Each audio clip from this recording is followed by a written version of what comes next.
Some may find the following disturbing. Discretion is advised. The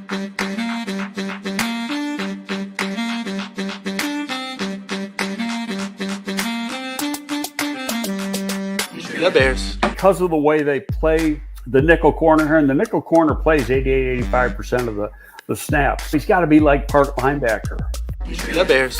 When you're in a scouting room, there's going to be differences of opinion. The Bears. Once coaches get involved, of course, they've got their own opinions about what fits best for what they want to do, and that could be drastically different than what the scouts say. Well, you're looking at traits, and number one, he tested very, very well.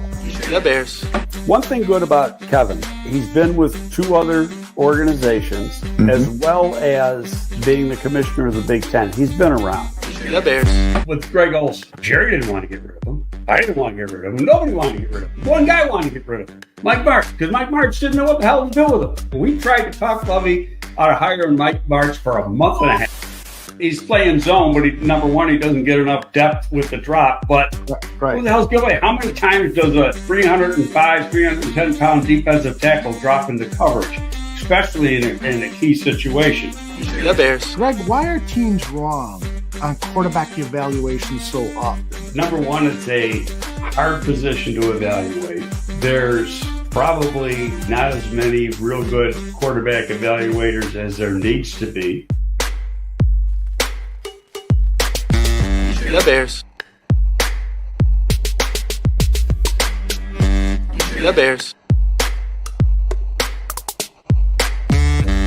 The Bears.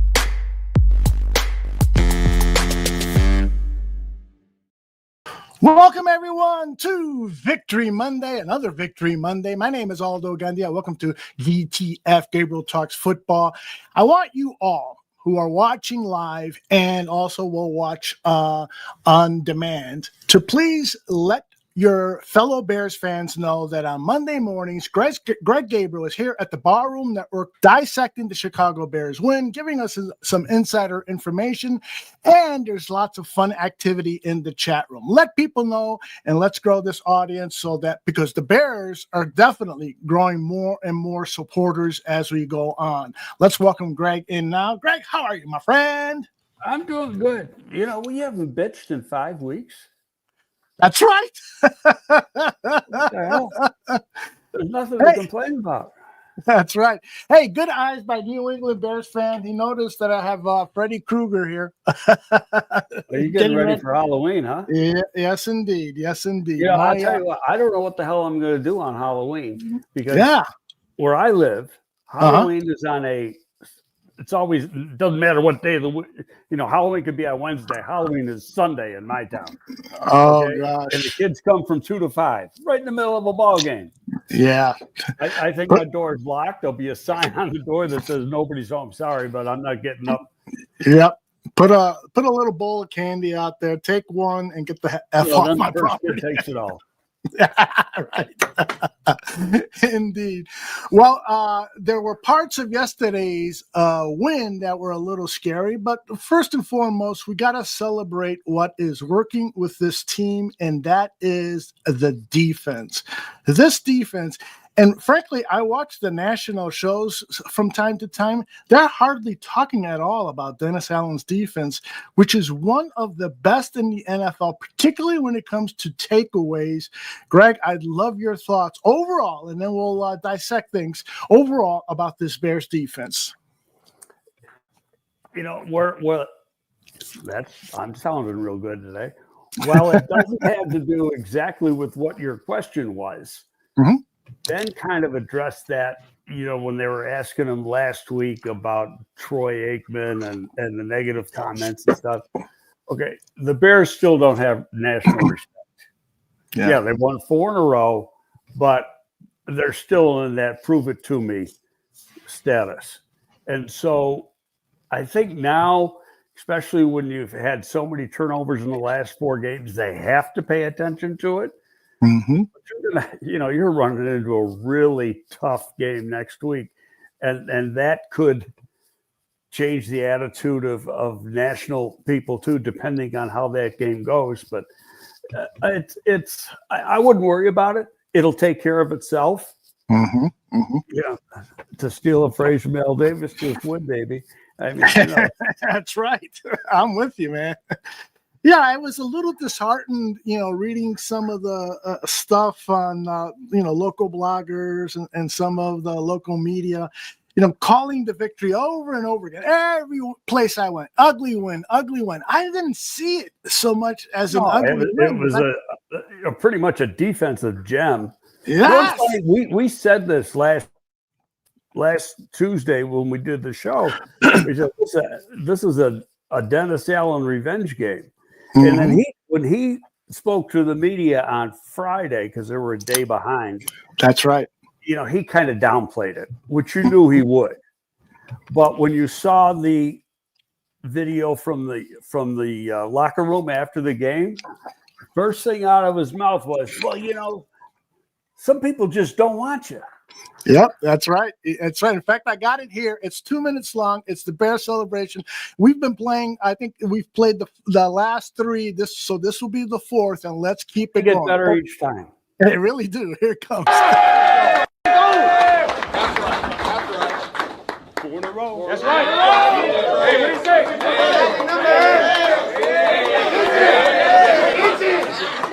Hey, man, I'm proud of you guys so much. That was a huge week for us, and the reason why we didn't handle the short week well the first go-around, so much better this go-around. Let me tell you something. Offense, 200 yards on the ground. Defense,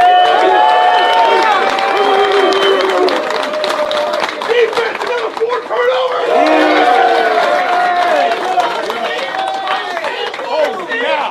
Holy cow. I got 1 game ball for right now. We'll have more tomorrow. I have 1 game ball right now, okay?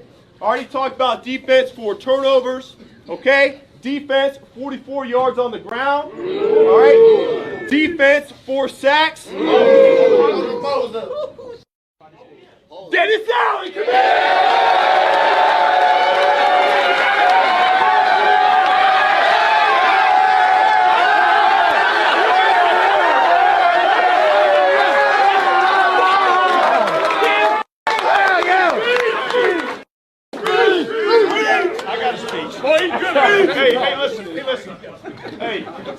Hey, sometimes the good Lord just has a freaking plan for you that you don't know about. Yes, sir. And sometimes you ain't good enough for somewhere else. That's perfectly fine. Yes, sir. Okay?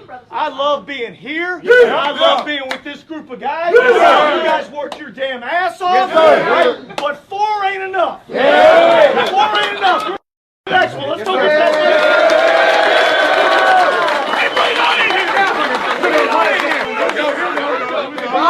Good, better, bad. Never let it rest.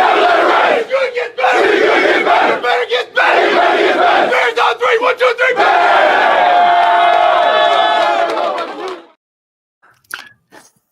3. Sometimes somebody doesn't want you. Yeah, it was clear that this game was important to him, and the players knew it. Yeah, no question about it. And they played hard right from the opening snap. Yeah, and I know he did a lot of things. I'm not going to say a lot of things. He did things differently, brought pressure from different areas. You had Gordon with a sack. You had Brisker with a sack. Different kind of blitzes going on. It was really kind of fun to watch.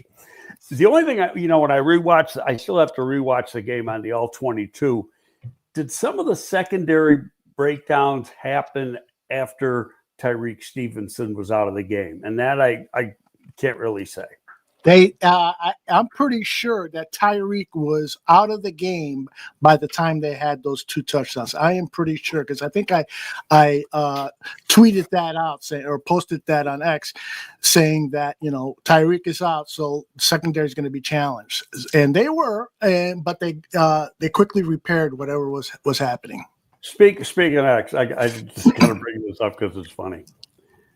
About 45 minutes ago, I get a post from somebody calling me a blank libtard, which just That's crazy. Welcome to my world. If anybody knows me, they know different. That's what I posted there. I said, if anybody knows me, they know me. It's the furthest thing from my mind. But Do you I gotta recall check out what of it it. is you posted that would elicit that kind of response from someone? no, but I just right away blocked the guy and said, hell with it. I'm not going to deal with it. Yeah, good call. Moody. Good call. Yeah, lately on X, we have seen a kinder, more gentler Greg Gabriel. A lot of people miss the old Greg Gabriel. I'm telling you. You want the old guy back? No. I don't Well, even whatever. swear on your show anymore.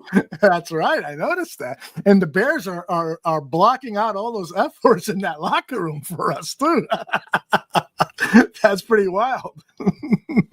Did you freeze up on me? It looks like you No, are frozen. You froze. Okay. Who froze, chat room? On my end, you froze. On your end, I froze. We both froze.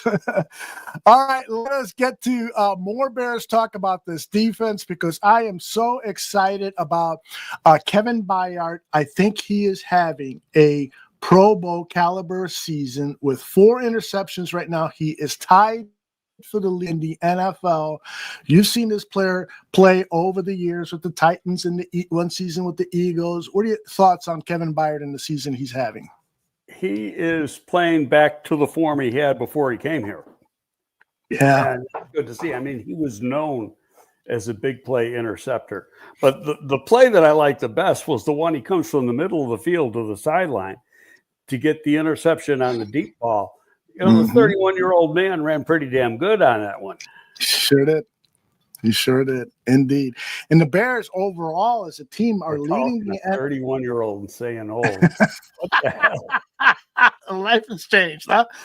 Bears overall lead the NFL in interceptions with 11. You mentioned Dennis Allen coaching up these guys to be at the right place at the right time. Do you think that there's anything else that is helping these results with the takeaways from Dennis Allen's defense? You know, I think it's just each of the guys is getting more familiar. So familiarity with the scheme. Yeah. And that allows you to add some new wrinkles each week. You know, they're doing different stuff depending on who they're playing. And I think that's what makes it interesting, you know, and the defensive line, you know, was not playing its best football at the beginning of the year. They were giving up runs. Stopping the run was actually a problem. Now, hell, that's the best part of the day. You know, 44 yards they gave up in rushing yesterday. That's nothing. Mm-hmm. You know, so Indeed. I think as a whole, it's playing a lot, or the defense is playing a lot better. I think Billings playing a more regular role helps the run defense. That's his strong point. And I just like the way the whole rotation is working. Indeed. And our guy. And how about D-Rob? D-Rob comes up with another sack. Yeah, he's playing well, isn't he? Brandon Lawson says that the Al Harris effect is real. Yeah, he needs a lot of credit. Our defensive backs coach. He came out, I guess, and I retweeted it. Jason McKee, our good friend Jason, tweets out because when Al Harris came out of the locker room for the pregame warm-up, he said, 4 turnovers today. I saw that. There was 4. Yeah, there was exactly 4. And by the way, thank you to Brandon. He has sent us all some really beautifully designed hoodies for me and Greg and a few other people here at the bar room. Thank you, Brandon. Nice very gesture. kind to you, sir. Very, very kind. Brandon is a intense Chicago Bears fan. He'll send me audio things saying F this and F that, officials and F this. I love his energy. Brummy Bear from across the pond saying Kyler Gordon returning to the D has helped Dennis Allen open up his playbook. You think that's true? Because I haven't noticed the playbook be different because the playbook is different for every opponent based on the team. Actually, I agree with the comment because I think Gordon is special at that position, and it allows them to do stuff that they couldn't do when he was not in the game. Yeah, indeed. Okay. So, you know, like some of those, they were blitzing him off the edge last week too. And, he's got a unique way of doing it. And by the way, we got to talk about the officiating too, because that sucks too. That's the second. I mean, there was the pass interference call on Colston Loveland was horrendous. Oh, yes. The call against Gordon for excessive hitting or whatever the hell it was, roughing, that was ridiculous. The roughing the passer which took away a sack, that was ridiculous. I mean, come on. These guys got to get their ass in gear. What is the problem? Because I posted yesterday on X a graphic from footballzebras.com. They do a good job of following the NFL officials, and they are like their material is usually pro NFL officials. They're very reluctant to post negative stuff, but the most negative stuff they post is the occupation for all of these officials. Yesterday we had a sales manager, we had an attorney, we had a teacher, we had a probation officer. All of these guys are working 40 hours a week at other jobs, and I know you and I have had this discussion before, Greg. I really do think that during the football season they should be working 40 hours a week during the week on studying the opponents, on having conference calls with fellow officials, discussing, tendencies from this team, looking at tape. You see the center do this, be careful watching for that. We got a note from the Chicago Bears about this and blah, blah, blah. I don't think that there is a team effort going on with these officiating crews. What do you think? It's a strong point. And you have a lot to say, but at the same time, they're working 1 day a week. Really, too. I mean, they're getting there the day before, they fly out after. And it's kind of tough to, I mean, what are you going to do with them? You got 5 months of the season working, and then they're working 1 day of the week. What are you doing with them the rest of the year? And you can't tell them, what are they going to do for a living during the 6 months of the off season? So I think baseball, basketball, different story. There's a game every night, but this in football, it's once a week. So I can't see it happening. I understand exactly what you're saying, and I know the league has gradually hired more full-time officials. Right. But there's still only a handful. There's probably less than 10. Maybe there is 10.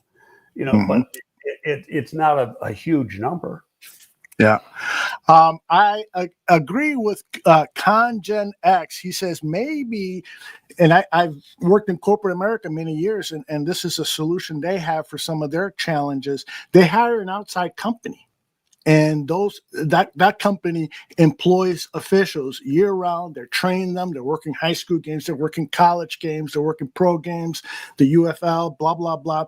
They're figuring out a way to get the very best out of those officials, because the NFL is not and usually the guy that is the head of officials for the NFL, they're kind of, I will never forget Al Riveron. That guy was a joke, man. The whole play in New Orleans where what's his name, the tight end, broke his leg and they took away the touchdown and stuff. It was unbelievable. Anyway, enough about the officials. I hate those guys, and I hope they get better soon. Anyway. No, but, you brought up another good point, though. An outside company that hires nothing but officials. But here's the thing, and you know this. Football is a huge tradition-laden sport. Great point. The college game, they're all part-time officials. Where's the NFL get their officials? They steal them from the colleges. They have guys who go out to the Power Four conference games every week, and they're sitting up in the press box. And I've told you stories where I've sat with an NFL guy who used to live here. Well, lives here in town, lives in Evanston. And, he was scouting officials just like I was scouting players, and they take notes and then they offer these guys jobs. And if you look at their resume, their officiating resume, before they came to the NFL, all of them were working in the major conferences. Interesting. A lot of good suggestions in the chat about how to fix the officiating. We'll have to do a special show on officials and maybe bring in a former official or someone really familiar with how that all works. So we'll plan that for a future show. I do have one other. I want to share this one. Somebody said here, and I just had it up. It's KQ. The whole reward penalty thing for officials needs to be tougher. If you reward officials for games that are called without controversy, or if you penalize officials for obvious mistakes, I think that should be considered by the league. And the other thing that I think should be used is more of the bird, the referee in the sky looking at the TV, because television is telling us the call on the field is wrong, and then they keep playing. And so everybody in America know the call on the field is wrong, but they keep playing. That's ridiculous that you and I, Greg, are better officials because of the cameras that we're watching the game through than the guys on the field. Anyway, I know the answer, and the answer is they don't want to adds time to the game, and they don't want to add time to the game. Yeah, I get that. But to go back to the one thing, and it was a college conference, and I don't remember what conference, but the replay official totally blew a replay call. Mm-hmm. Mm-hmm. In a college thing, he either got fired or suspended for a bunch of games. Hold them accountable. There you go. I'm with that. If an official makes a really piss poor call in a game, hold that man accountable. They're getting pretty good money, and they get paid per game, per week. Yeah. Take a few games away from him. He isn't going to make that mistake again. Well, what's interesting is Brummy Bear right up on the screen says the English Premier Soccer League has an external body supplying officials. They are full-time and evaluated a game. Problem is they're still mostly shit. I believe that. That was my favorite word there. He said Shiite. Shiite. That's a good one. Thank you. All right, let's get back to our You can get away with saying shit and then, just add an extra E on it. Yes, exactly. I like that. I like the sound of it, too. All right, lots of reporters in, and he always is very kind. Donation, $2. He says the ref in the sky is a bullseye idea.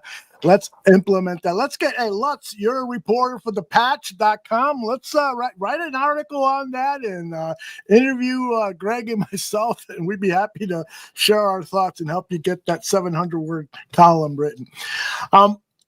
Okay, let's get back to our Bears and their performance. Before we start talking about the offense and that stupendous running game, there are still things to talk about this defense, and I want to start with Tremaine Edmunds. My goodness. You mean the guy who wanted to run out of town last year? Yes, that guy. That's the guy. He looks like a totally different player. They moved his position. He's playing more outside, and he's just getting plays done, big plays. You agree? He's playing like he did in Buffalo, and I think that number one, this scheme fits him better than Luce's scheme does. Has a little bit more freedom in it. I think that's the best way to put it. He is instinctive. He's making plays. He's very, very athletic. He's earning that $17 million paycheck or wherever the hell he's getting. And I like it because I've always liked the player. And he's a guy, and this goes back to when he was coming out. I did like a little side gig. I forgot what they called the thing, but they brought a bunch of the top college players that were going to be in the draft, and they participated in these games type thing. And it was at the stadium in Dallas. And so I went there. My job was to interview these guys in a combine-like interview. Okay. And he was one of the guys. Orlando Brown was one of the guys. But he was just really good. Each interview was probably 10, 12 minutes. Mm-hmm. And I had a set interview for each player. And I knew beforehand who the 5 or 6 guys I was going to do. But he was tremendous. And I really took a liking to him because I didn't know what he was going to be like before then. Right. And just the way he was, the way he handled himself, how personable he was, how intelligent he was, how family oriented he was. His whole damn family played in the NFL. Wow. Didn't know that. It's a talented family. I did not know that. Well, okay. So besides Edmunds, trying to think of other players who had excellent games, particularly on the line of scrimmage, because we have been talking a lot over the last, before this winning streak, frankly, of the Bears getting dominated in the trenches. Well, that's yesterday's story. That's not yesterday's story. That's the story from a month ago.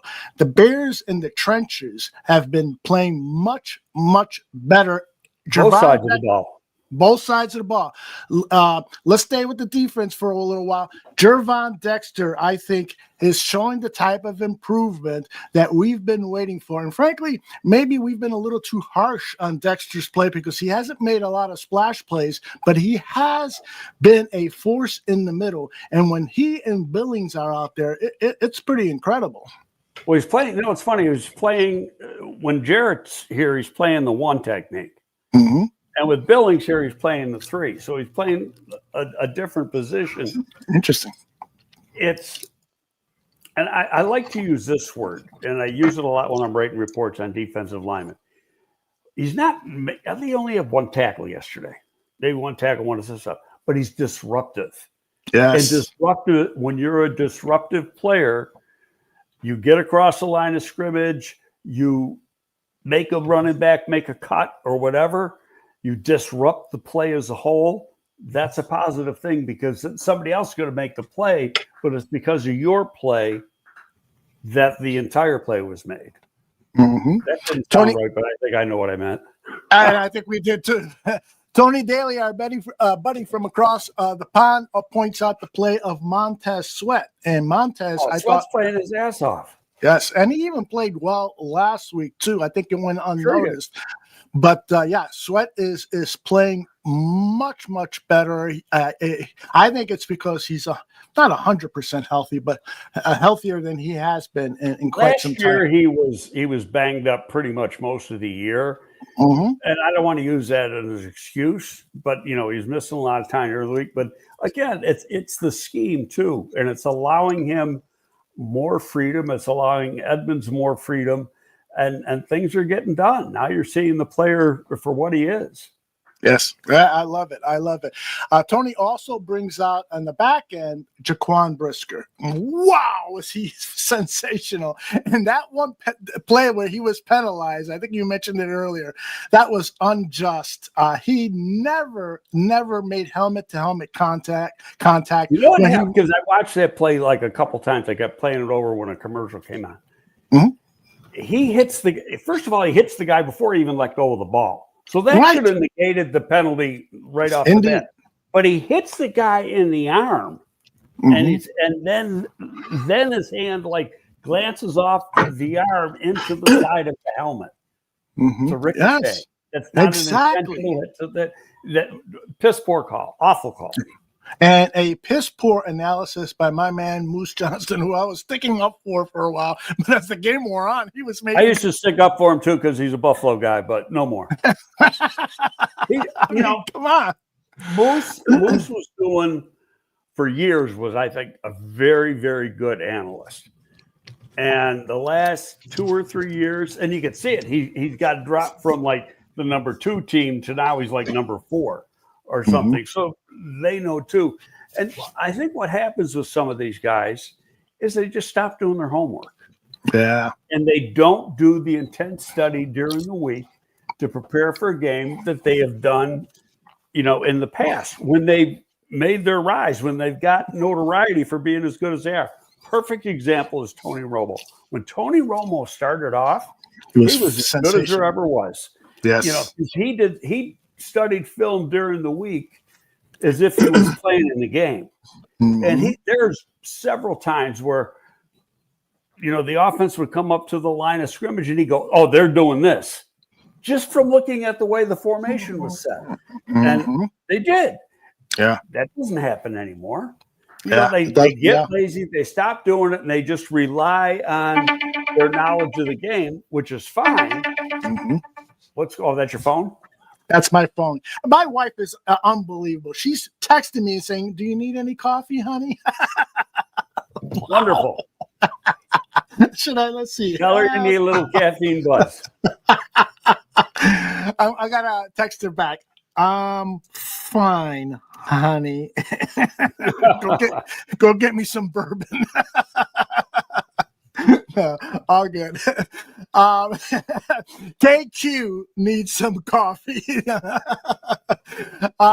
But you're right. And I also think it is a big part of that is the producer or producers need to challenge these commentators. First of all, the producers are there to help the announcer and the analyst. So they got to provide them with information, but they also have to really push them to do their jobs. It's like being a coach. And perhaps that's not happening with these guys. But I'll tell you, when they come to town, they have a set time. A lot of times they get into town on Friday. And so they'll go to the Friday practice of the home team and then, sit down with those guys on Friday. Saturday, when the visitor comes in, they go to the visitor's hotel and then they sit down with that team, do the production meeting there. So there's a lot of production, but you still have to do your work Tuesday, Wednesday, and Thursday, looking at some tape, and they got the tape provided for them to see what tendencies are, who's doing what, and then you have that much more knowledge of the game. And I love this point from Gen X. Greg mentioned narrative crafting. The Bears have stunk in the past, so regardless of recent play, the corporate sportsmen still stink. I think there's some truth in that. It's I don't want to blame everything on corporations, which I usually do, but in some cases, it's just the way that it is. That person has stunk forever, and it takes a while for people to evaluate the changes that are happening right no before. Question about that. Yeah. But, and there's another thing that happens too, more so with the NFL than any other sport, is that players and teams get anointed off the first 2 weeks. Yeah. Happens all the time. Yeah. Jacksonville was anointed off the first 2 weeks. Right now, Jacksonville stinks. Yeah. Okay. But they were awful last night. Gosh. But they're doing such a great job. They got the best young coach in Cohen. And they started off fast. But that's what happens about players. Is Jaden Daniels. Right now, Jaden Daniels is awful. And then he got hurt yesterday. Yeah. So he's going to be out for a while. This way. He's not playing as good as he did, anywhere close to as good as he did last year. But that proclamation that some in the media laid on him because they started off good at the beginning of the year, it's just ridiculous. Let some things play out. Indeed. The Bears struggle. So now the Bears have won 4. Now, if the Bears started off 4-0, the whole narrative would be a lot different. Would have been different. Yes, very true. Let's see. Somebody here, it is Spawn 78 wants to know your thoughts on Dio Odebengo. I think I pronounced that right. Dio is like Gervon Dexter. He's very disruptive. We should finish a little better on the pass rush, but Dio's a good football player. Yeah. He seems, Spawn thinks that he's unable to shed blocks. What are your thoughts on that? I disagree with that because he gets penetration, he does disrupt, he does make plays. He grades out. I don't look at PFF grades. I could care less what they are, but he grades out well with the coaches. They're happy with him. Is he playing to the value of his contract? Maybe not, but he's playing good football. Yeah, I agree with that. I also think that, and I think Dennis Allen mentioned this, there are some plays where you are being asked to contain and not necessarily get off your block, but stay there in case a running back or the quarterback comes with the ball to your area. So they're just engaging and waiting for a play to develop. Is that Well, what they're doing is they're containing, and you want to what you never want to do is give up contain and let them get on the outside of you. Okay, so you've got to play it that way. It's an assignment. So maybe when you're watching it on TV, it looks like he's not going towards the ball, but he's actually doing what he's being told to do. Exactly. Okay, that makes a lot of sense. And Congen, and by doing that, you're freeing up other guys to make the play. Yeah. All right. Exactly. Bear down, Congen X with the $10 donation. Really Holy appreciate cow. it. Yeah, the big money's coming out today. Yeah, I love it. Give me a raise. All right, Austin Booker. Levante Rogers says, can't wait until Booker comes back, which should be this week, because if It has not, to be this week. If he doesn't come back this week, he's on IR the rest of the year. Yeah, and he had full practices, so I was surprised he was not active Sunday. I honestly think that part of it has to do with how they want to play defense and the fact that they got to waste a roster spot on the kicker. Yeah, that is true. That's a great point. So, Cairo, get back. Overall, though, I mean, let's dispel any of the Jake over Cairo talk. That's not going to happen, right, Greg? I don't think so. Somebody asked Ben that last week. He goes, no. Yeah. I mean, very emphatically right away. J2K, by the way, who does an excellent job of analysis and research, says that Dominique Robinson is starting to outsnap Deo. And perhaps that's why Deo and Dominique are both playing better, because they're more rested. I haven't seen the snap count from this week. I think D-Rob had 20 snaps, something like that last week. I know Shamar Turner had 21 last week, but Deo had higher than both of them. But the thing is, D-Rob's playing good football. So why wouldn't you reward him with more snaps? Absolutely. He's making plays. Yep. I mean, we've heard it for since Ben's been in town. Snaps are determined by how well people are doing in practice. And so it's great to know that Dominique is getting more playing time. That means that throughout the week, he is playing better. Spawn 78 has the snap count. Dale 48, Sweat 40, and D-Rob 31. Excellent. Thank you, Spawn, very much for that. And let us now turn our attention to the offense, the 222 yards rushing. Kevin Byard is now starting to play at a Pro Bowl level. And I use that Pro Bowl designation just simply because it's You said Kevin Byard, you mean DeAndre Swift. DeAndre Swift, you're absolutely right. Byard Get and the Swift are offside both head, boy. Maybe I need more coffee. DeAndre Swift carried the ball 19 times for 124 yards. And by the way, Brad Biggs, again, does such an excellent job with his 10 thoughts. I stole a lot of this 10 stuff. thoughts. That's a book. It really is. I started to read it. It keeps going on and on and on. I go, I got to get ready for this. I'm usually done on Thursday with that. I'll tell you. But Swift had explosive runs of 17, 15, 23, and 11 yards. Manangai added 14 and 24, and Rashawn Johnson on his sole carry had an 11-yard run. And if you define explosive runs by 10 yards or more, that's a lot of explosive plays in the run game.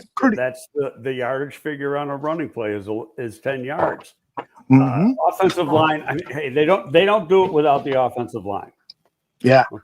A running back is only as good as the line. The offensive line is doing a great job blocking. We mentioned before last week, they're not strictly an outside zone team. They do some gap stuff. They do some inside zone. They mix up the blocking scheme literally throughout the whole game. That helps also. But these guys are running downhill. They're running low. They're getting yards after pickup. Monangai is not small. He's short. But he's got a very powerful body. Every time you see him run, he's getting yards after contact. Mm-hmm. Touchdown that they took away from him, and God love me, got it on the next play. That was, some of it was push and some of it was his leg drive. Yeah. Great comments by people in the chat. So offensive line is doing a sensational job of run blocking, but unfortunately, the offensive pass game is still struggling, or at least, let's put it this way, took a step back. And Ben Johnson was asked about that. Here's his response. How do you view the overall trajectory offensively through 6 games now? Yeah, up and down. So that's what we've looked like. We haven't hit our stride yet offensively. We're capable of a lot more. We have very talented individuals. I feel strongly in our coaching staff, but we're not complementing our defense on a regular basis. With the number of turnovers we've had over the last 4 games, we should be able to turn those into more points. What has to click? What are you seeing that if this clicks, it'll level out? It'll be a lot smoother? Yeah, I think it's a lot of things, and so that's something we'll look at on the tape and see what we got to clean up. We still have the false starts. The good thing was the running game was working. The passing game wasn't nearly efficient enough for us here today. Any thoughts on what Ben just said? No, I agree with him. People are saying, should they? I got a bunch of tweets. Should they bench Caleb and all this? No. I mean, this is ridiculous. First of all, let's compare it to a baseball hitter. Guy might go 3 for 5 one day, get a home run, couple singles or whatever. The next week the next day he's 0 for 4. You're going to bench him? No, it's going to go like this, especially when he is only in his second year and it's his first year within this scheme.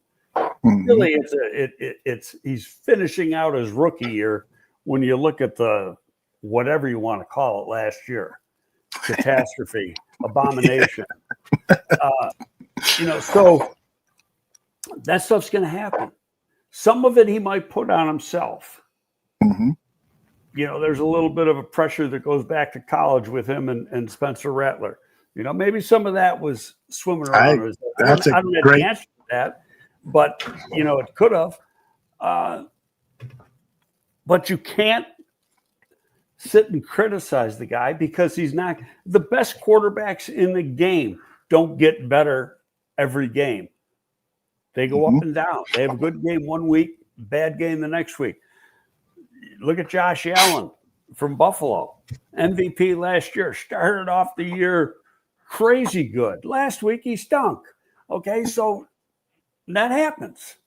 Yeah, those are all great points. And Vizzo says that he thinks, though, that Caleb is stacking up too many bad games and not enough good ones. I'm not sure I agree with that. I'm not buying that. I think it's a work in progress as he gets more comfortable within this scheme, because he's doing a lot of things better now than he did a year ago. Mm-hmm. Getting the ball out of his hand faster, making reads better, going through that progression better. So that part's all positive. One of these days it's going to explode. Is it going to be next week? I don't know. Next week scares the hell out of me, to be honest with you. Yeah, with Lamar coming back, that team desperate for a win. He's won one game, and that's a team that is good enough to be, playing for a Super Bowl. Yeah. You could be catching them on the wrong day of the week now. Yes, and there were some. Yes, in Baltimore after a bye. And there are some injuries that the Bears sustained yesterday. We don't have details on those injuries, but I'm concerned that there might be a couple of key players out. But we'll see. That's a topic for another day. What was Komet's injury? A back. So who knows what that is?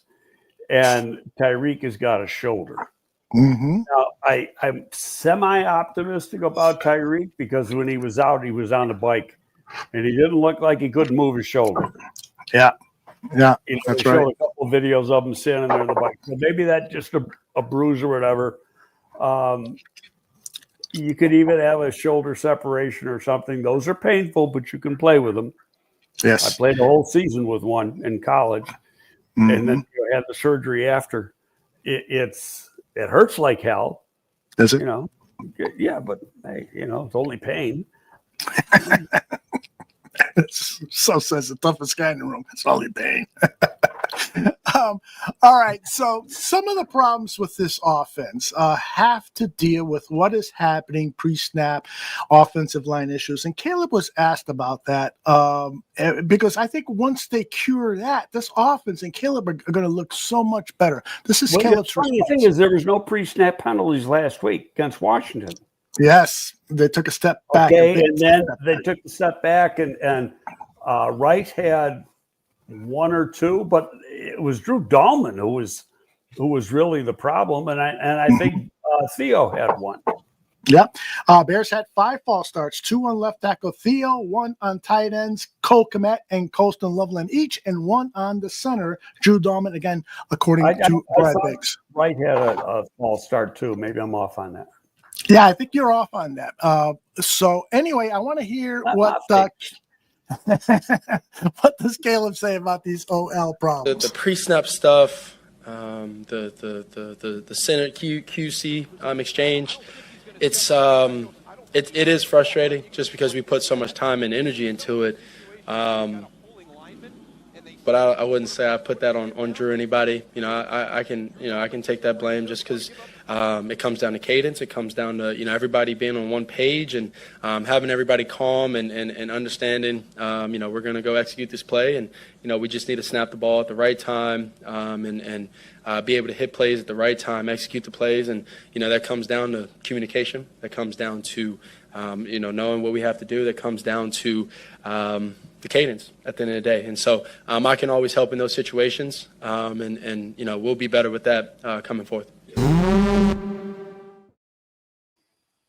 Cadence comes up again, and the chat started talking about cadence even before Caleb mentioned that. I do think that is part of the problem, is that Caleb is having issues with the cadence. On that one play that we saw the replay of, the bad snap, which is hilarious, by the way, there was the Dahlman had 2 of them. There wasn't one. Yes. Dahlman had 2 of them. That is correct. And Dahlman took the blame on those when he did. After he said it was a technique problem that he's got to work on. But on that one play where he held on to the ball, of the image that we saw, there was 8 guys at the line of scrimmage. 4 of them jumped when the ball was snapped, and 4 were waiting. So that has to be the cadence, right? Or did they get the snap count wrong? They missed the snap count. You and I aren't going to know the answer to that. Mm-hmm. Okay, the coach is. And maybe the coach explains it when he does his presser, and we'll find out. One thing I got to mention, you notice Caleb was wearing that jacket. Okay, yeah. People don't know.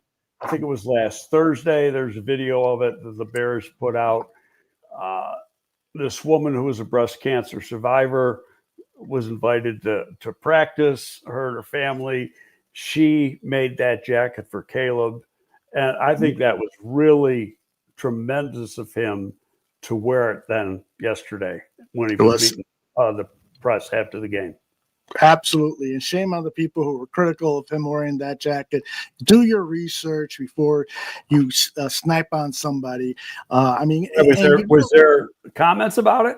I saw several. What a sissy jacket kind of stuff. It's like that. I just thought, number one, that lady, and I can't think of what her first name was, and I've seen the video a couple times, but she went out of her way to make it. It was a really nice jacket. I mean, it was bordered on the front, on the sleeves, had 18 on the sleeves.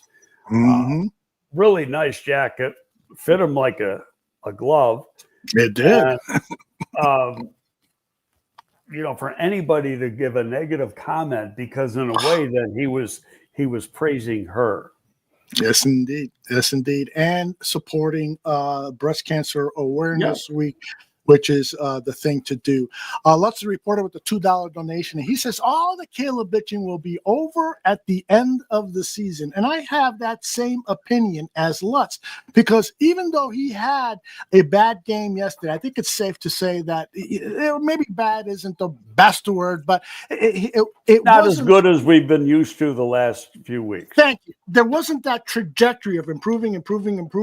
This was like Ben Johnson said, it was a little up and down. Yeah.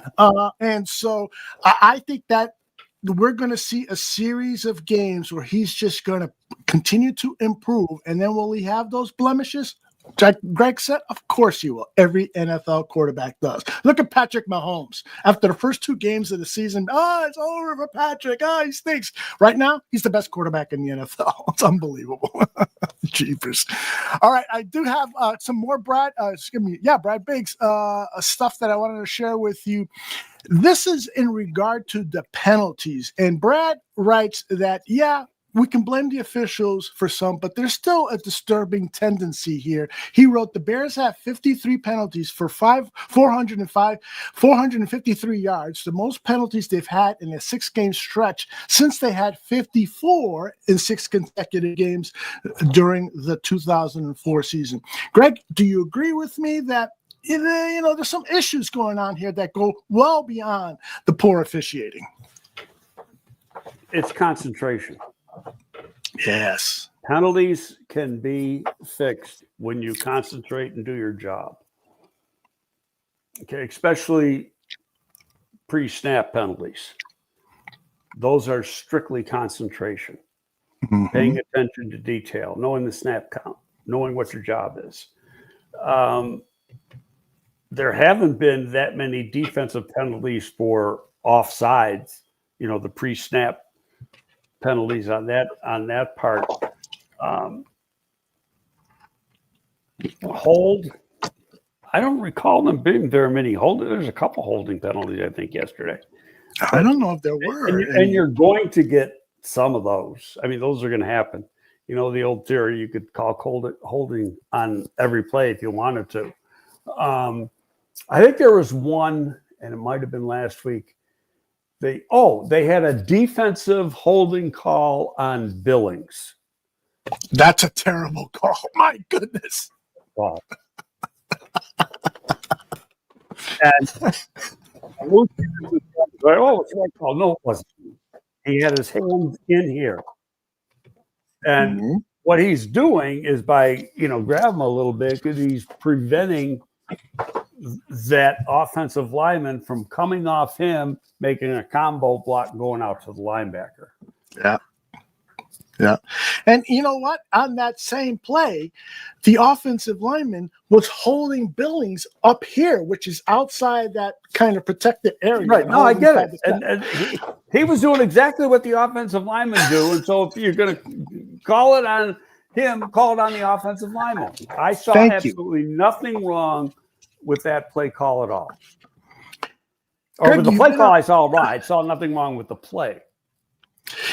You've been around the NFL in very, in substantial roles. Do you ever remember sitting around and saying, these officials have it out for our team? Because that's what it seems like. I know there's a lot of fans that I don't believe that. I think it's just poor officiating. And granted, it's like you said a little while ago, we can see it on the TV. Well, do you see it in fast motion on when the play first starts, or do you see it on the replay when you're concentrating on it? And so I get that. But some of those were just absolutely ridiculous. Like, and the three biggest ones to me were the pass interference on Loveland, which was a joke. I mean, the guy who went flying wasn't even, he got like tripped somewhere else. He wasn't even involved in the thing. And the ref saw, he must have got shoved. That Gordon's hit, ridiculous. And then Brisker getting hit for the roughing the passer. Those were awful. And if I'm Just the Bears, I send those into the league. Yep. And, nothing's going to result. We made a mistake. Yeah. Right. Okay. But hopefully, those mistakes won't happen again. See, that's the thing, is the NFL now talking to the crew for next week's game and saying, all right, here were the errors last week's crew did. And we don't want you to repeat that, because those would be the same. That would be egregious. Well, that's what the head of officiating should be doing. Right. I don't know who the head of officiating is. And each one of these guys gets graded each week. I'm going to go back, and we kind of mentioned a little earlier. I think if a guy makes a really poor call, he shouldn't be working next week. Yeah. I love that. Held accountable that way. You know what? You're not going to get poor calls then. That's right. I love that. Eddie says NFL refs have no accountability. Sure does seem that way. Sure does seem that way. A lot of talk about Caleb, so let's return back to the topic of Caleb. Squeegee says, do you think that Caleb is finding out that a lot of things he could do in college don't work, and now that he's getting pass protection, he's a little gun shy? Interesting. No, don't think that at all. No, I just think it, sometimes things don't go smoothly. And it's, people are expecting him to be better this week than he was last week, and he's supposed to be better last week than he was the week before. That's not the way it happens. Right. Yeah, I agree. But we used the analogy of Josh Allen just a few minutes ago. He's growing, and part of the growth is learning the system that he's in. That is probably one of the most complicated systems in the league. Exactly. And so it's not going to be smooth sailing every week. Okay. Be happy you got him. It was funny. 4 in a row. We're getting bitching now. Come on. What's the story? Of course. Everybody's has to always searching for perfection. You're never going to achieve it, but you're searching for perfection and excellence. Now, this is Caleb taking accountability for the way he played. Defense had 4 turnovers, 4 sacks. I threw an interception. I didn't play well today. And then the offensive line, pushes us through. DeAndre Swift and the backs push us through for 200-plus yards on ground. And so it's being able to find ways to win is what we've been able to do, and we're going to keep doing that. But it's also being able to find ways to come together as one, that when defense has a turnover, we go down and put 7 on the board, not a field goal. And that accounts for me. That accounts for all of us on offense. That accounts for just everything overall. And so it's just being able to execute the plays that are called. It's being able to, when you have those moments for explosive plays, we connect on them. I deliver a good ball, or offensive line does a good job of blocking up, and the backs hitting the hole and having explosive plays. So I think overall there's a lot of growth that can be had, and it's insane to think that, and we're 4-2 about how much growth we have left, myself included. And like I said before, we want to hit the ground running at the right time, where we're all hitting on all cylinders. Defense is playing, great, and I want to, have them have their back, and just like they have ours, and we want to keep that rolling. Might Sounds be like the best answer he's given a question since he's been a Bear. I am with you. And he's calm and he's relaxed. I guess victories will help a guy, mature that way or sound mature that way. But yeah, I agree with you. Very excellent accountability. Hey, I got to play better. Yeah. Earlier, somebody, I don't think I saved it. Somebody said that Ben was probably angry with Caleb. And if so, I don't mind that. There were certainly mistakes there. We talk about players not making the same mistakes twice, and I think he made mistakes that he's done in the past. I'll give you one example.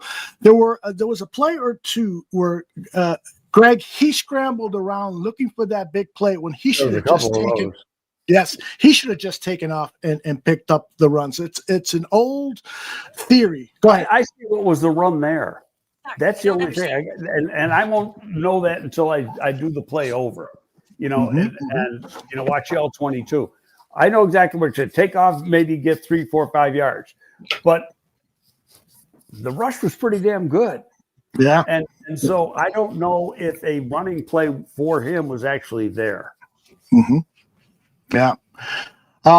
Lee says, overall, we are in a better place as a team that we have been in a long time. Absolutely better. And KQ says, Caleb's QBR just a hair better than Justin Fields. That's not a good that comparison to Justin Fields is not going to make me feel any better. Poor Justin. I mean, he's just not a starting quarterback in this league. He and Mitchell Trubisky, I don't care, any extenuating. Trubisky's got the best job in football right now. Yes, he he's does. Backing up Josh Allen. He's doing making $5 million a year. He gets to play some snaps when they're ahead by 30 in the fourth quarter, and have a little fun, hand the ball off. Not going to get hurt. Mm-hmm. God love him. Indeed. I mean, the guy's making money off of being the backup. Oh, what a life. And he's got a beautiful family. Chase Daniel made $40-something million as a backup. Yes. And I might be right on that. It might have been over 50. I think you're right. All right, let's turn to some questions. This one just came in. Greg, why does Caleb keep missing wide open receivers? And that's from our man, Best Meat Marinade. Well, I need what play you're talking about. I was going to say, be more specific on that, Beast, and I'll get back to you on that. Because are you talking about plays that he just held on to the ball? He didn't spot the open wide receivers, because that could be one of anything. Third guy in the progression. We go back, like the play last week, where people said, Rome was wide open on when he on the run to the right where he got the first down. That was a designed run. His first job was to run. Yeah. Okay, and part of Rome going deep was to clear out, get the corner out of there to help open up the side for the run. Yes. He did what his job was, get a first down. And I agree 100%. It was a designed run. He got the first down. It was a good decision. But Declan Doyle was asked about that last Friday. I should have pulled it. And he said, if Caleb had seen that, I'm paraphrasing here, I would not have minded if he would have launched the ball for what they called the mailbox throw. Just throw it up there and have Rome run under it. Right. No, I get it. But did you see how you phrased it? And I didn't hear Declan's comment, but if he had seen it, but his first job exactly was what he said. Get the first down. Now here's the key to that. Now you can come back later in the game, or maybe you can come back next week, and you can use that same formation, start the play off the same way, and now you toss the ball. Because they're looking, he's just going to run. We're going to stop the run. Boom, touchdown. Yeah. You're absolutely right. So if Beast Meat Marinade is complaining about that particular play, then that's not a good example. Greg, I already showed that. All right, so let's get to some other questions here. Let us go here with Terrence. Greg, I think Bears can beat Baltimore. We need to start running the ball down Baltimore because they can't stop the run. Well, Roquan Smith is scheduled to return too, so that might help. Roquan's supposed to be back. I want to know if that defensive tackle's back, or is he on IR for a few more weeks? Yeah, I'll do a little research on that. Or actually, I'm going to ask the chat. Can you check in on do you remember the guy's name? I'd have to get their. I can get their roster up. Okay, and while you're doing that, I will look at our chat and see what else I got here. I have. Let me unstar that one. Let me. D. Stammer says refs are earning. Well, he's on IR right now because he's not on the. It's okay. Madubuque or whatever his name is. Oh, that's it. That's why I forgot the name. And he's on IR, but when did he go on IR? They got 1, 2, 3, 4, 5, 6. They got 8 players on injured reserve right now. Mm-hmm. Now, depending on when those guys went on IR, some of them could be coming off. Yeah. Well, we'll keep track of that all week. Make sure you check Greg's X account at GGABE Football and mine at Barroom Network. We'll be posting on the Baltimore injury situation. John S. is asking you, maybe Caleb's height is giving him issues seeing the whole field. What do you think about that? That's a fair comment to make. He's 6'1". Yeah.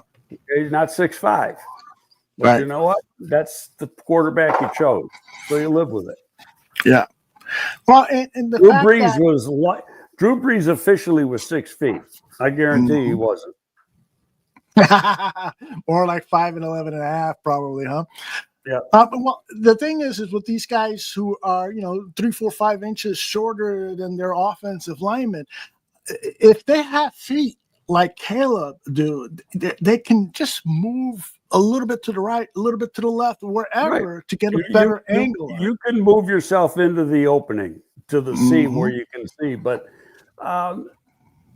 it's a fair statement. He's had 3, 4, 5 balls knocked down at the line of scrimmage. And so that it is a fair statement. But the thing is, that's the quarterback you chose. He's the quarterback you live with, and you go to war with him, and that's end of discussion. Yep. And you can either support him or you can sit and bitch about him. Indeed. That one play that happened early in the game, the wide receiver screen that was batted down by Chase Young. That was a hell of a play by Chase Young. It was. What to me it showed me is this guy studied the film and knew exactly what they were up to. So that might be more. A lot of times on those wide receiver screens and with stuff they practice during the summer is he's got a low release point. Yeah. He's getting the thing out right here. So instead of coming over the top to get it out real fast, he's probably releasing it down here, and you can't see my hand here. Oh, sorry. Go ahead. Releasing it there, and if you see that on film and you know that, and he's guessing the play, sometimes he's going to guess wrong, but he guessed the play, made a hell of a play. You can't.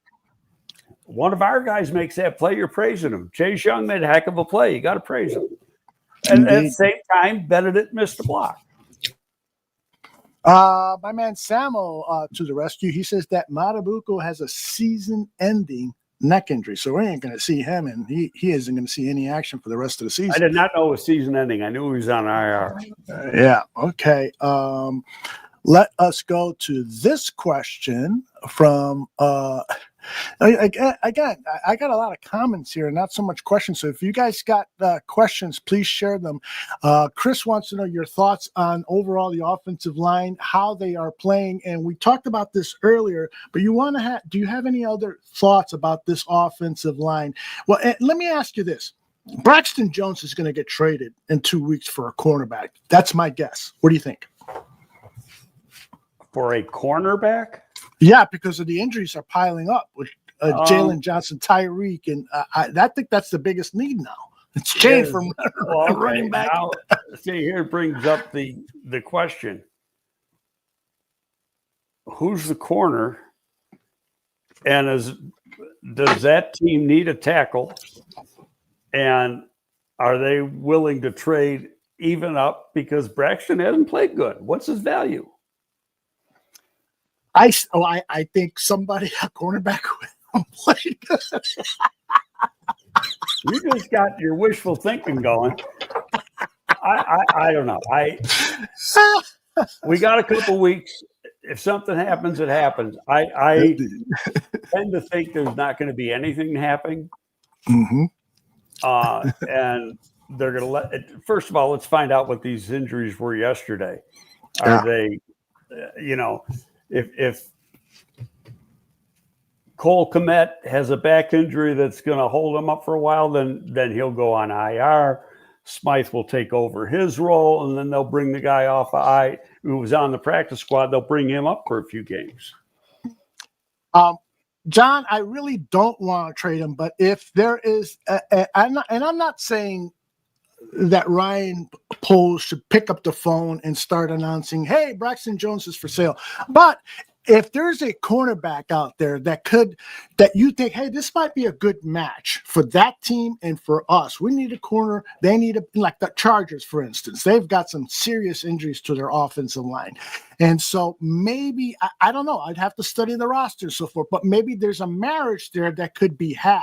And I don't agree with J2K when he says that Braxton has zero value. This is a guy that has been a starter since his rookie season. Has his play deteriorated a bit? Yes, but that's only because of the injury. And that ankle. I agree with what you're saying, but the film this year isn't that good. So what's his value today versus, say, his value a year ago before he got that ankle injury? And those are two different things. And as far as, on your comment, and you were saying it kind of facetiously, that, Kayla or Ryan Poles picking up the phone, making a call. Never pick up the phone and call. Let them call you. Mm-hmm. When you pick up the phone and call somebody, you lost your leverage. Yeah. You have all the leverage in the world when they call you. Thank you, Braxton love a cornerback. No thanks. Yeah, but leverage is a key thing in all trade negotiations, and I think you're right. Now, here's our Stephen Nagishi and a couple other people point out that Bill Barnwell, your friend Bill Barnwell, suggested Jones for Tyree Wilson. That's not going to happen. A former first-round pick for Braxton Jones, you'd have to sweeten that deal a little bit, Bill Barnwell and everybody else suggesting that. What do you think? Yeah. First of all, everything's hypothetical now. You're absolutely you're picking up a dart, you're throwing it at the wall, you're hoping it sticks. We don't know the answers to these things. Mm-hmm. It's like, it's not fantasy football. Like my daughter called me a couple weeks ago, and this is like Thursday morning going into a Thursday night. Should I do this or should I do that? And I first wrote, Kelsey, I don't play fantasy football, but you know the players. Yeah, okay. So I said, I do this. She didn't listen to me anyway. She did what she wanted to do. So, of course. Hey, because the player I told her to take had a good game on Thursday night, and then I sent her a text. Listen to your old man, and but I love that. Trades are different than fantasy. You can't just make this stuff up. Absolutely. There's got to be a player available. There's got to be a corner available. Corners are way up here on position value. Mm-hmm. Mm-hmm. Left tackles are too, but our left tackle hasn't played worth a damn this year. Yeah, that's true. And people in the chat are making good points, like Kay, who says, "Well, who plays left tackle if something goes wrong with Benedict?" Ozzie could potentially be better than Braxton, but is he right now at the left tackle position? What I saw in camp, yes. Yeah. Okay. No doubt in my mind. I think that Braxton was going there on experience. Mm-hmm. Yes, there's know-how and stuff. Where the biggest issue, it's safe to say that the biggest issue with Ozzie, besides the lack of experience, is just the bending. He's 6'8", and I don't see that as a problem. Watch Donald's college tape. I think he bends fine. Mm-hmm. But that's my opinion. Somebody else may think differently, and that's fine. Yeah. J2K says Braxton has no long-term value. He's still coming back from that injury, but he's a free agent next year. What team is going to trade for that? I think the Chargers will, because that situation in Los Angeles, they're down to like their fifth tackle or something. Exactly. They got tight ends as the backup swing tackles because their injuries are so bad. I think there could be a taker, but as always, I am probably wrong. When is their bye week? The Chargers, I will find out with the use of Google. Los Angeles Chargers. Let's do it that way. Chargers. Could ESPN bring up their or I can do it. I just like to do it. Week 12. Wow. Sunday. Oh, they're a long time. Yeah, they might have to. Mm-hmm. I think they will. I really do. I mean, and you're talking about your franchise quarterback, Justin Herbert. He is getting pummeled out there. Did you see any of that game with the stupid yellow uniform? Watched it off because it was the Colts. Yes. So your team.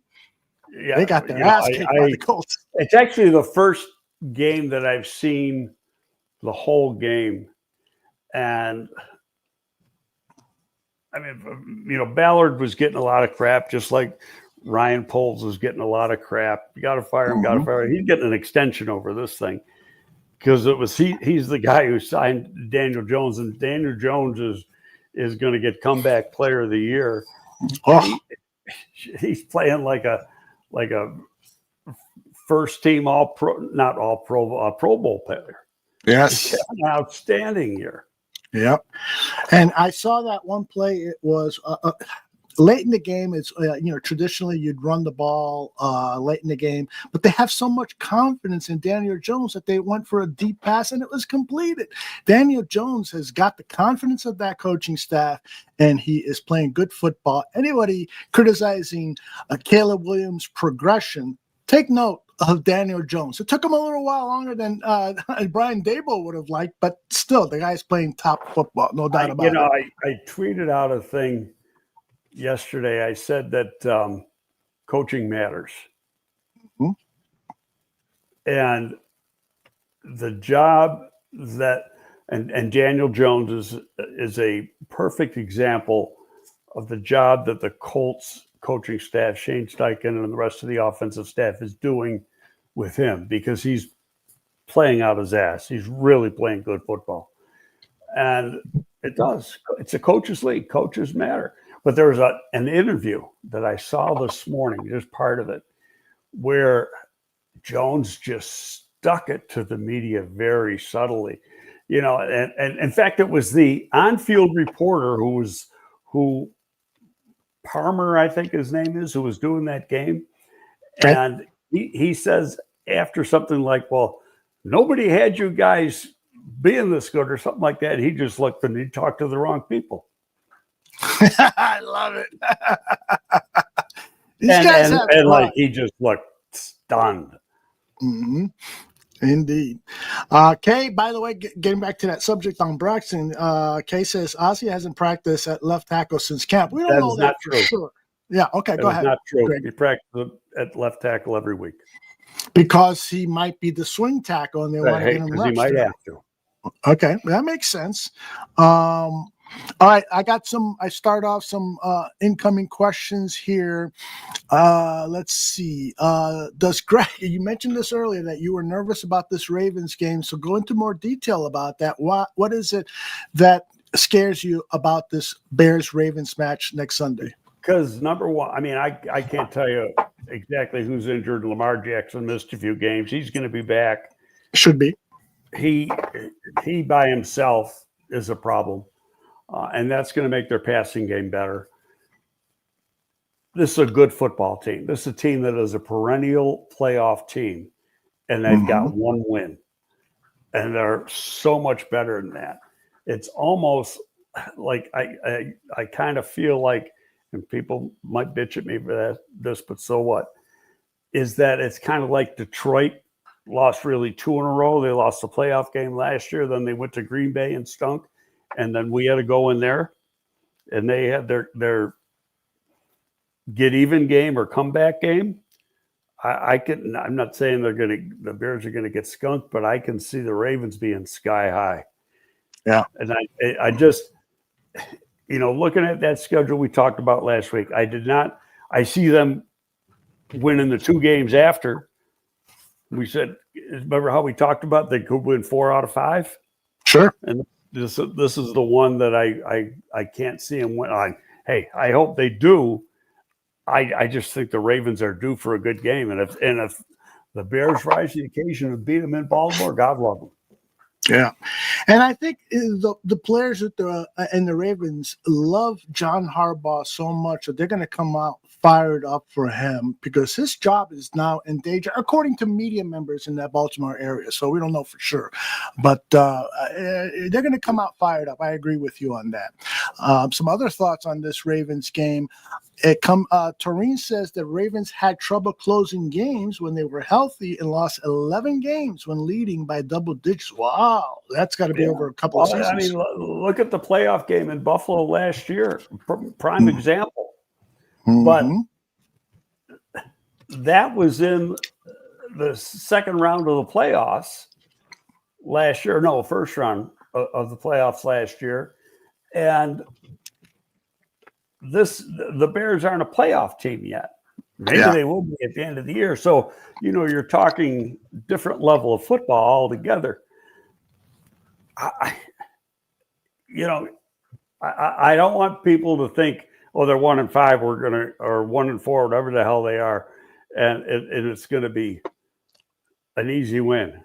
It's the Baltimore Ravens that have been to the playoffs like forever. Yeah, indeed. And double-digit wins every year. It's a good football team. They got good football players. They're very well coached. And they got one of the best quarterbacks in the league. My man Foster has done some research. He says the Harbaugh and the Ravens are 11-3 after a bye week. So watch out, everybody. A couple more Raven thoughts here, if I can fix that. The Bears have scored 25-plus points each game this year. Does that trend continue versus the Ravens? That's a good question. I hope so. And I think the Bears are due for. They had a big offensive game against Dallas. I think they're due for another one. Same time, Ravens have that extra week of watching the Bears and, getting ready to play this offense the way it is. Mm-hmm. Indeed. And I don't know, because they're separate leagues, Baltimore and Detroit. What's Ben Johnson done against Baltimore in the past? He may have only played them one time. Mm-hmm. Yeah. In his 3 years as coordinator in Detroit. Yeah, Flex says the Ravens might not have a good record, but they are a proud bunch of veterans. It's going to be a battle. Right. So how about they got that battering ram carrying the ball? Yeah. That guy is scary looking. I mean, Kevin Byard, please take care of yourself. I don't want to lose you, but don't take that guy in. It's like a 31-year-old guy that defies age for a running back. Indeed. True Pilgrim, I'll get to your question in just a second. I want to get to Lutz first. At Greg, Daniel Jones made good progress at the Giants, then a total meltdown. What went wrong with the Giants and Jones? Do you have any clue? I don't know. So he had the big year. They got to the playoffs, and he got an extension. Frankly, he had him by the balls. Yeah, indeed. He was coming out of contract, and he got the big money, and then the next year was terrible. But it showed that the good years showed that he is capable of doing it. And I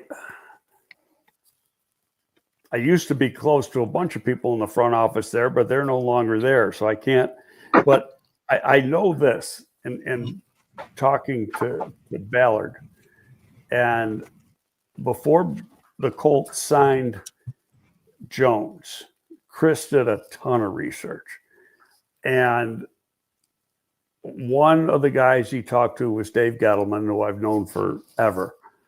And Dave's the guy who drafted him, and he wanted to get Dave's honest opinion. Now, Dave hadn't been with him the last few years, but knows the kid. And, part of it is, Dave drafted him, so he's always going to stick up for him. But Dave was still saying he can be pretty darn good.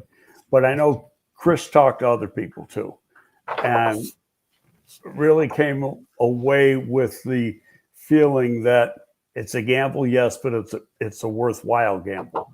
And hey, it's really paid off. They got the best damn record in football right now. Indeed. More questions here. True Pilgrim is asking, can you ask Greg why Odunze is dropping so many contested passes? It is. He came out. I don't know. I mean, that one to the right mid depth was right there. He should have had it. There's no excuse. That's a drop. Yep. You're a pro. You make that catch. Yep. I mean, yeah, the defender got a little bit of a hand on it, but so what? You're supposed to make that catch. Right. And he came out of Washington. That was one of his positives, is that he was excellent. He had I think I saw on PFF, like an 80% win rate on contested balls. But that he's nowhere near 80% now as a pro. But it's something I bet he will get better at as time goes on. He's very proud, and they'll get it together. I see you looking at your phone. Did you get a call about singing the national anthem at Soldier Field for the next home game? A stupid text. You get text and you go, what the hell is this? It's one of these that I gotta delete and say junk.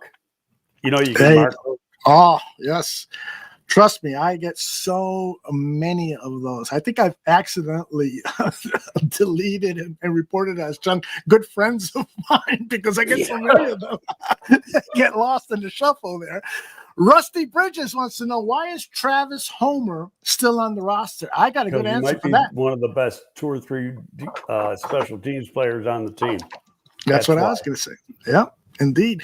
I one of the things when I looked at the All-22 this week, I'm going to focus on Travis's work on special teams this week, because everybody was talking about this. Notice the kick coverage on kickoffs was better?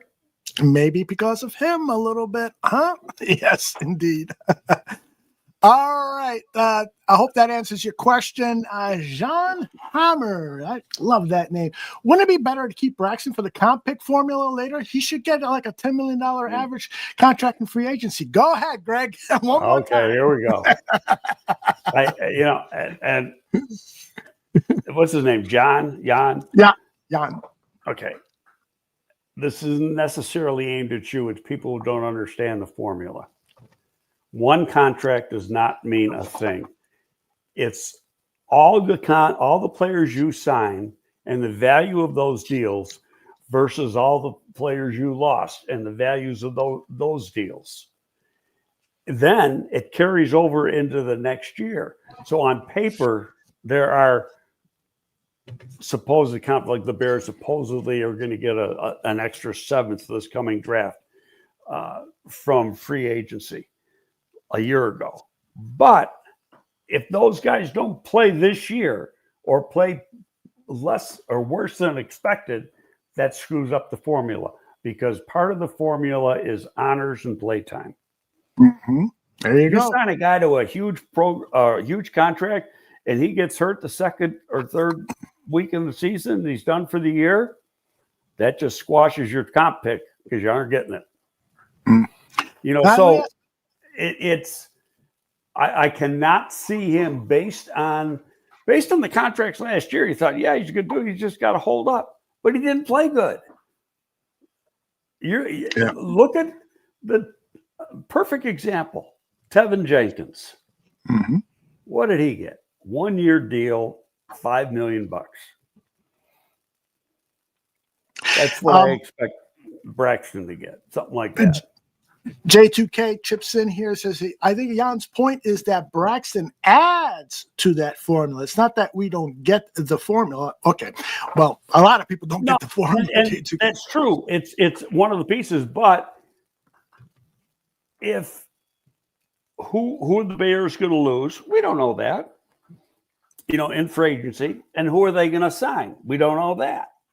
Exactly. There's so many unknowns. Until you get the pluses and minuses, right? You can't say it's going to add to the formula. No, it's a piece of the formula, and that's it right now. If, in fact, you let him go free agent, but if you let him go and get something for him now, isn't that the same thing? Absolutely. Absolutely. And the formula for the comp pick wouldn't be next April. It's the April after. So you're talking April 2027. You trade him next week, you're talking 2026. I'll get to your question, Rusty, and some of the other ones in a second. I just have a follow-up for Greg on this. Do teams like the Bears, are they keeping track of the possibilities on comp picks throughout the season and the postseason and computing? If this happens, if that happens, going through all those analytics, or is this, we'll worry about it whenever. We're going to just make our transaction moves and not worry about it. Do you have any clue on that? I didn't hear one thing you said because you froze, then I froze, then you froze. Okay. So now you gotta go in repeat mode. Okay, I'll try to do it a little shorter this time. Is there someone in the Bears organization that computes the possibilities of comp picks throughout the season and the offseason, or do teams just generally say, we'll worry about it when that part of the offseason happens? It's really a good question because you try to do it based on what history is throughout the league, not just your own team. But the league never tells you the exact formula. So sometimes you're wrong. Theoretically, the Bears are supposed to get a 7th-round pick this year, this coming draft, based on, what they lost the year before. Who knows if that's going to really happen? So, but can they sit there and think, we should be getting this or that? I know there's times when I've seen, in fact, it was last year, I think, where a team thought that they were going to get a 3rd and they got a 4th and they protested it to the league and they ended up winning and getting a 3rd. Wow. The league actually admitted they made a mistake. Amazing. All right, we're at 90 minutes in. I want to get to just a few more questions and we'll get out of here. Lots of stuff to do. Rusty, Greg did talk a little bit about Jaquan Brisker's play lately, but Rusty, there's a new audience, Greg. Every 20 minutes, they say in the radio and podcasting, live podcasting business. Greg, can you reiterate your thoughts on how Jaquan has been playing recently? He's playing like before he got the concussions. He's making plays. He's playing aggressively. He's being instinctive. He's being Jaquan Brisker, who was a knock your head off type safety. And I think his cover skills are even better. Yeah, I agree with that. That's something that I kind of noticed. Right now, the Bears safety play is as good as there is in the league. So, and a lot of unsigned safeties on this team. That's a problem for another day. But somebody put this up in the chat questions. There's a lot of unsigned Bears due to become unrestricted free agents, and so Poles is going to have a challenge at the end of the season. Can your guy Luke Newman play tackle? Meat marinade. So no way he should be considered this. Too short. Yeah. He's not. Well, he has played tackle. He played left tackle at Holy Cross for 3 years. Was a starter before he went to Michigan State, but he's not a left tackle in the NFL. And when he went to Michigan State, he played left guard. This is not so much a question as it is a comment from J2K. Brett Coleman, one of your old good friends, Greg. Brett Coleman. He says he had a great observation of Baltimore's run game the last few years. First half is all power run scheme. Second half is all zone run scheme. They like to wear you out and then run around you. So something to keep track of this Sunday. That's what DA's job and the defensive staff is to find the tendencies. You know, and by looking at what they've been doing, when they do it, and what the tendencies are in certain down and distance situations, and then have the defense prepared to handle it, which means, you're going to be playing some big uns and, some of the big guys more because you got to stop that inside run. Yeah. But you give Henry a crease, he might be 245 pounds, but that dude can run. He sure can, man. I mean, he's got some speed. Yeah. I forgot the guy that just recently passed away who would do these scientific things for ESPN, figuring out the math. But Henry would have been a fantastic subject for him because the way that guy turned speed into power is something for scientists to study. A lot of comments in the chat. J2K and John Suzuki are talking about Caleb perhaps staring down receivers, and J2K says even maybe he's staring down Rome Odunze too much. Well, he stared down Rome on that interception. There's no question. It's the only guy he looked at. Indeed. So, do you think that's a problem that Ben's going to be talking to him about, or has been talking to him about? Well, because yesterday was a problem. I have not really seen that in previous games. I think he's gone through the progression really well. I agree. But on that play, he was looking for Rome all the way, and the corner read it really well, jumped the play, got the interception. It was not a precisely thrown ball. It was a little bit short. Mm-hmm. He got picked, and now he knows, well, I better not do that again. Yeah. Taurine wants you to know thoughts on Jake Moody adjusting in a short period to Soldier Field conditions, and he's now 7 out of 8, 19 points scored. That's pretty incredible.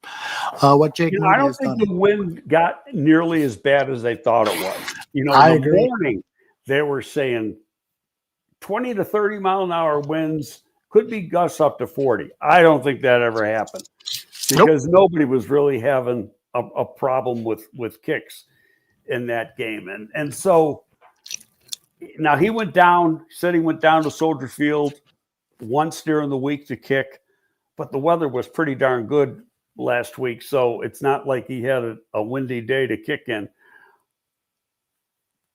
It's a tough place. I mean, this is where Cairo probably helped them a lot because it is a very difficult place, especially if it is windy.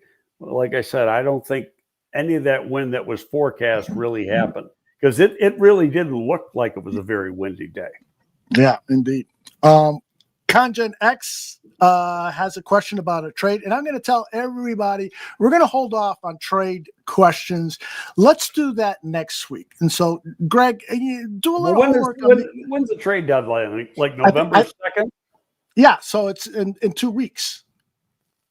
Right? Well, it's on a Tuesday, so it would be probably 2 weeks from today. Correct.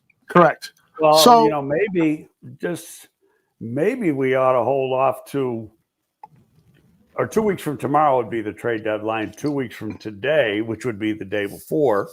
Right. We should do that then. So we got the who do we got? Cincinnati that week. Correct. So after the Cincinnati game, we should do, spend some of our show talking about trade possibilities and maybe something that's already happened by then. Absolutely. Let's see. Final question to end up on. Let's see. I think we got them all. Unless one came in here. No, I think we got them all. Greg, too early, of course, to predict the Baltimore game. You have warned us that this is going to be a tough game. Anything else? Yeah, I didn't have this one down for W. Right now, they're sitting right where I thought they'd be. 4-2. But you got their schedule? Yep, I sure do. I think after Baltimore, they're in a situation where they could win all the way to Philly, which is Thanksgiving weekend. Don't the Giants scare you? I'll tell you what. That game, after yesterday's game, when you saw the way they were kicking Denver and then they got beat, that could have just put the knife in them. Great point. They gave up 30 points in the fourth quarter. Not only that, I mean, that could have been the final nail in Daboll's coffin. Yeah, I mean, he'll be there. The Giants very rarely fire a guy during the season, and I don't know who's on the staff that could even take over. But that whoever the defensive coach, you got to look at him too. 30. How do you give up 30 points in the fourth quarter? Total meltdown. Yeah, absolutely. I mean, and Dart was playing pretty good football. He was, and not only that, Denver scores, and then he takes him down to get a he takes him down to get a touchdown, and then they miss the extra point. Mm-hmm. Yep. Unbelievable. Yeah. Worst case scenario, it should have been an overtime game. At least then you'd have a chance to win. But no, they missed the extra point. I'll tell you one thing about the Bears seasons. I mean, they should be undefeated at home. Unfortunately, that fourth quarter meltdown against the Vikings in week 1, they had a lead for 3 quarters in that game, but they played extraordinarily well against the Cowboys. And then it's hard to believe that through 7 weeks of football, we've only had 3 home games, but that is the case. They played certainly well enough to beat most teams yesterday, despite the offense's problems. At home, they're playing well, so I'm feeling a little bit better about the Giants game than I was perhaps prior to that meltdown that the Giants had yesterday. So then they got the Vikings and the Steelers. The Steelers aren't fooling anybody. That team is not really that good. I'm sorry. That Steelers are – I never saw this one coming. They don't look like a Tomlin team. I really think the next really tough game for them is Black Friday against Philadelphia. Yeah, you're going to watch that? I mean, they're all tough, but you'll that's watch knock on wood, and they stay relatively injury-free. Indeed. That is the key, indeed. All right. So with that, that's going to wrap up our show. This is GTF. Gabriel Talks Football with one of the most premier voices on Bears Twitter, Bears X, regarding the Chicago Bears. If you're not following Greg, then shame on you, or maybe Greg has already blocked you. I've been a nice boy on X yeah, for over a month. Yeah. By the way, I like that hat. Is that new? A new one? I'm sorry. What? This one? Hat? No, I've worn this. I've worn this before. Okay, but I haven't worn it in a while. I got about 4 of them. Okay. But I've been wearing, the one with the B. The B. Love it. Mm-hmm. You got one similar. Yeah. Yeah. I've worn that every Sunday for the last, not the bye week, but I've worn that through the victory. So that stays on my head on Sunday. I love it. We all have our little superstitions.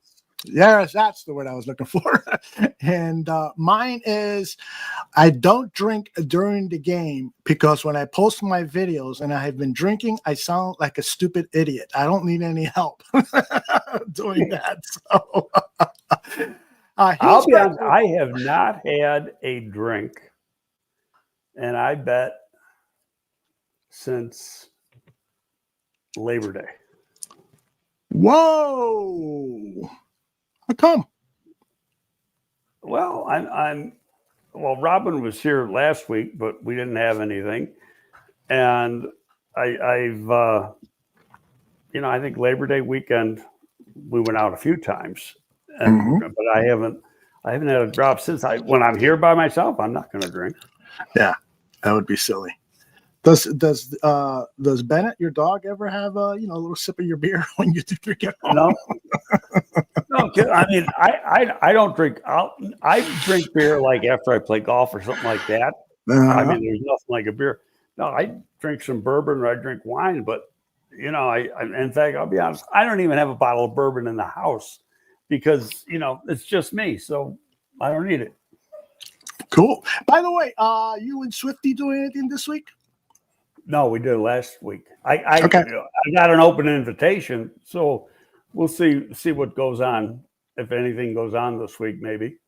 Yeah, I bet there will be plenty of news. So if you're not watching Swift Sports Network on YouTube, you should. As same thing with BCP, Bears Country Productions. They've got a show tomorrow at 3 p.m. Central, the British Bears show, and their main broadcast Thursday nights is always entertaining. They had a great show last week. It's still available out there on YouTube. For everybody in the entire world that loves the Chicago Bears, we love you back, and we'll talk to you all very soon. Bye-bye. See you next week. Thank you, everybody. Really appreciate it.